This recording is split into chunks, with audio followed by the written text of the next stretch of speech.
नाम है अदीबा और आप देख रहे हैं अदीबा इन बर्लिन। तो आज की वीडियो में मैं एक डाउट क्लियर करूंगी स्टूडेंट्स का, जो काफ़ी स्टूडेंट्स के माइंड में होता है जब वो जर्मनी प्लानिंग कर रहे होते हैं। और जब मैं भी जर्मनी के बारे में सोच रही थी तो मेरे माइंड में भी कहीं ना कहीं वो डाउट था।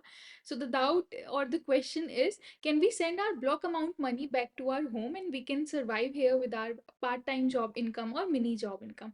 That's the question. तो आज हम इसके बारे में डिस्कस करेंगे। तो पहले मैं आपको ये बताना चाहती हूँ, जैसे मैंने अपनी पहली वीडियोज़ में भी ये कवर किया होता है कि आपको स्टार्टिंग आते ही यहाँ पे जॉब नहीं मिल जाती है कि आप जर्मनी आए हो और आपको नेक्स्ट डे जॉब मिल गई है। यहाँ पे बहुत सारे लीगल प्रोसेस होते हैं, आपको सिटी रजिस्ट्रेशन कराना होता है, बैंक अकाउंट खुलवाना होता है, ब्लॉक अकाउंट अनब्लॉक कराना होता है, टैक्स आइडेंटिफिकेशन नंबर होता है, सिटीजनशिप के लिए अप्लाई करना होता है, सॉरी रेसिडेंस परमिट के लिए अप्लाई करना होता है। तो इतनी सारी लीगल प्रोसेस है and it takes a lot of time, और यहाँ का जर्मनी का प्रोसेस बहुत स्लो है और आपको अपॉइंटमेंट मिलने के लिए भी बहुत टाइम लगेगा। मैंने इतनी कोशिश की कि मुझे अपॉइंटमेंट टाइम पे मिल जाए, इतने महीनों तक मैं उसकी वेबसाइट को रिफ्रेश करती रही लेकिन अपॉइंटमेंट अवेलेबल ही नहीं थे। कि काफ़ी वक्त जाके मुझे अपॉइंटमेंट मिला था, काफ़ी मंथ बाद जाके अपॉइंटमेंट मिला था मुझे रेसिडेंस परमिट का, जिसके लिए मैंने अप्लाई किया था। तो इतने सारे प्रोसेस में आप उलझे रहते हो और it is very hard to find a part time job at that time. और पार्ट टाइम जॉब शुरू कर दो आप और उसमें भी आपको अपने आवर्स देने होंगे, अपना कमिटमेंट देना पड़ेगा, तो थोड़ी प्रॉब्लम होती है। तो आप मान के चलिए कि 2 से 3 महीने आप यहाँ पे अपना ब्लॉक अमाउंट मनी खर्च करोगे। और जब आप यहाँ पे आके अपना ब्लॉक अमाउंट अनब्लॉक करते हो तो आपको 2 मंथ्स का पेमेंट मिलता है। जैसे फॉर एग्जांपल 1000 यूरो हम लेके चलते हैं, तो आपको स्टार्टिंग में आप जब आओगे तो आपको 2000 यूरो अपने ब्लॉक अकाउंट से मिलेंगे, ठीक है? तो आपको वो इस्तेमाल करने होंगे और 2-3 महीने तक थोड़ा मुश्किल होता है, as I have explained it, part time job, mini job करना। तो आपको वो यूज़ करना होगा अपना ब्लॉक अमाउंट का मनी, तो इतना आपका खर्च हो जाएगा। But once you have a proper part time job, अगर आप पार्ट टाइम जॉब कर रहे हो, 20 आवर्स पर वीक कर रहे हो और आपको मंथली इनकम मिल रही है 900 और 800 euro, then it's kind of easy कि आप उस पर सर्वाइव करो और अपने ब्लॉक अमाउंट का मनी सेव करो। अगर आप स्टूडेंट अपार्टमेंट में रहते हो, ज़्यादा एक्सपेंसिव जगह में नहीं रहते हो, फ्लैट फ्लैट लेके नहीं रहते हो, then it's easy to live on your own. But थोड़ा मुश्किल होता है मैनेज करना, बट इट्स नॉट इम्पॉसिबल, आप मैनेज कर लोगे।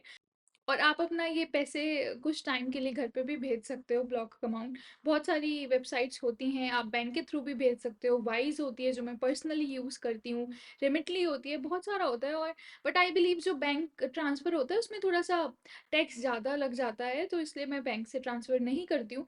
बट द थिंग इज़, ये चीज़ें आपको क्लियर होगी, but the main thing is, आप जब रेसिडेंस परमिट के लिए यहाँ पे अप्लाई करते हो तो आपको 1 साल का मिलता है। जैसे फॉर मी, मुझे 1 ही साल का मिला अपना स्टूडेंट्स आईडी कार्ड और सब कुछ दिखाने के बाद भी उन्होंने मुझे 1 साल का दिया, जबकि मेरा कोर्स 2 साल का था। सो आई आस्क्ड देम कि आप मुझे 2 साल का दे सकते हो, बट दे सेड कि आप आओगे दोबारा अपॉइंटमेंट लेके, फिर आप हमें अपना एकेडमिक प्रोग्रेस दिखाओगे कि आप कितने अच्छे मार्क्स ला रहे हो, फेल तो नहीं हो रहे हो, पास हो रहे हो ना एग्ज़ाम्स में, तब हम आपका एक्सटेंड कर देंगे। तो जब ये एक्सटेंड करते हैं रेसिडेंस परमिट, तो आपको एक फाइनेंशियल अमाउंट अपने अकाउंट में दिखाना होता है कि आपकी ये थोड़ी सिक्योरिटी है, ठीक है? तो वो आपको मेंटेन करना होगा अपने सेविंग बैंक अकाउंट में, तो वो मेंटेन ब्लॉक अकाउंट से ही होगा आपको ऑब्वियसली। तो आप अपना सारा ब्लॉक अमाउंट का पैसा घर नहीं भेज सकते हो, थोड़ा आपको चाहिए होगा। और अगर आपके पास पार्ट टाइम जॉब है, मिनी जॉब है, आप उसका भी कॉन्ट्रैक्ट शो कर सकते हो, बट उसके साथ साथ भी आपके अमाउंट में, आपके बैंक अकाउंट में थोड़ा अमाउंट होना चाहिए। फॉर एग्जाम्पल 4-5 हज़ार यूरो। मेरा अपॉइंटमेंट है अब फिर से रेसिडेंस परमिट का, मई में मैं वहाँ जाऊँगी और मैं आपको पर्सनल बताऊँगी कि मुझे क्या क्या शो करना पड़ा और कितने यूरो इनफ थे मेरे बैंक अकाउंट में, प्लस मेरा जॉब कॉन्ट्रैक्ट में मैं शो करूँगी।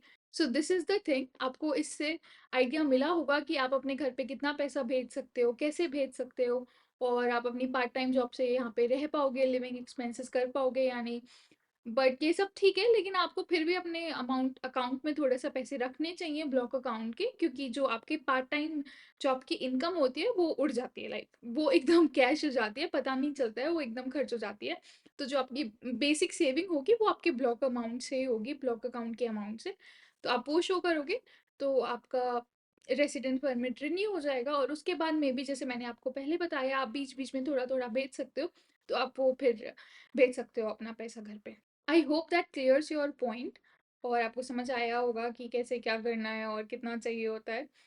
That's all for today's video. आज की वीडियो बहुत शॉर्ट है क्योंकि रमज़ान चल रहा है, मुझे टाइम नहीं मिल रहा है, मेरी क्लासेस भी चल रही हैं, मेरी जॉब भी चल रही है, मुझे सहरी का भी देखना होता है, इफ्तार का भी देखना होता है, इतना सारा चलता है यहाँ पे, इतनी सारी चीज़ें होती हैं, उसके साथ आपको अपनी लाइफ मेंटेन करनी होती है, but that's the life I have chosen for myself, then it's okay. So, yeah, I hope you like it and I hope I have made my point clear. Make sure to like, share, and subscribe my channel and see you soon. Bye.